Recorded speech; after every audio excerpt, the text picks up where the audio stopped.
చిత్తూరు దగ్గర ఒక గ్రామం ఉంది. ఆ గ్రామం దగ్గర ఉన్న రోడ్లో రాత్రి 10 గంటల తర్వాత ఎవరు వెళ్ళరు. ఎందుకంటే ప్రతి శుక్రవారం రాత్రి ఆ రోడ్డు మధ్యలో ఒక బ్లూ కలర్ లైట్ కనిపిస్తూ ఉంటుంది. అలా 2019లో ఒక ఆటో డ్రైవర్ రాజు అనే వ్యక్తి ఆ రోడ్డు వైపున వెళ్తూ ఉన్నాడు. అలా బ్లూ కలర్ లైట్ చూసి ఆగి అడిగాడు, ఎవరున్నారు? ఎవ్వరూ లేరు. కానీ ఆ లైట్ మెల్లగా దగ్గరికి వచ్చింది. రాజు బయటకు దిగగానే లైట్ ఒక మహిళ ఆకారంగా కనిపించింది. తడిచిన జుట్టు, అలానే పగిలిన కన్నులు. ఆమె నెమ్మదిగా చెప్పింది, నన్ను ఎవ్వరూ ఇంటికి చేర్చలేదు. రాజు భయంతో పరిగెత్తి గ్రామానికి చేరాడు. మరుసటి రోజు ఆ రోడ్డుపై పాత వార్తా పేపర్లో ఒక ఫోటో కనబడింది.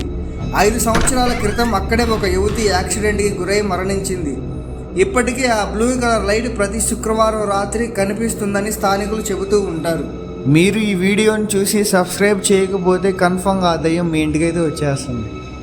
అలా కాదులేండి.